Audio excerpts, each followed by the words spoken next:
Recently, I saw the new Shazam Fury of the Gods movie, and I was wondering if it's really that bad and why it is failing in sales. And now I have a few thoughts about it.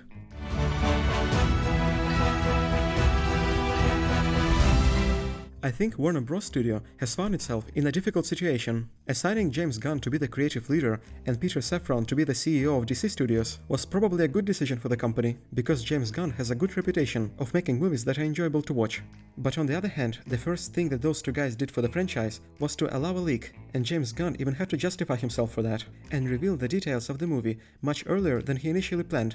Since a lot of changes are currently happening to the DC universe, for example, they're not going to bring back Zack Snyder, they are not sure about bringing Henry Cavill back yet, I think the interest of the audience in the movies planned for this year is quite low. Why would we watch Aquaman or the new Flash movie, which has a lot of production problems, if all of that is not gonna matter in the future of the franchise?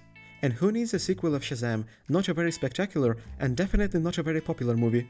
I don't know about you, but I've got the impression that those movies like Shazam or The Flash or Aquaman will be forgotten by the studio. Will they have any connection with whatever James Gunn is filming right now? I have no idea. Will The Flash be the reboot of the DC universe, and will Ezra Miller be replaced due to his problems with the law? What's going to happen to the franchise, and will it be at least a bit consistent, is a good question. So I can only guess if all of these things have any connection with the fact that the new Shazam sequel didn't attract as much audience as it was expected. But as we can see, the movie is kinda failing in sales. It doesn't have a big budget, only $100 million, and the same amount for the promotions, but it seems like even this amount of money will be quite difficult for this movie to earn back. But I actually think this movie is not as bad as the critics say, especially considering that some of the reviews are very weird. Here is one of the reviews. The original was adorkable and the follow-up is dismissible. Even though I kinda enjoyed the first movie, I still don't think it was very adorkable, so I didn't have much expectations from this one to begin with.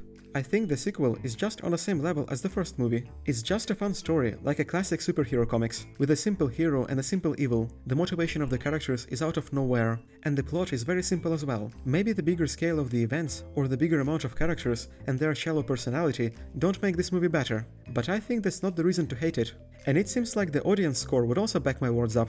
The visuals are quite good in this movie, there are different monsters, funny references, some jokes are funny as well, so all of that combined results in a not bad entertaining movie, and those who liked the first part will like this one as well. And I think this movie is definitely not worse than the third part of the Ant-Man, and it doesn't deserve to fail in sales. Yes, it has a lot of problems, but I definitely would not call it a bad movie. Thank you for watching this video, and see you in the next one.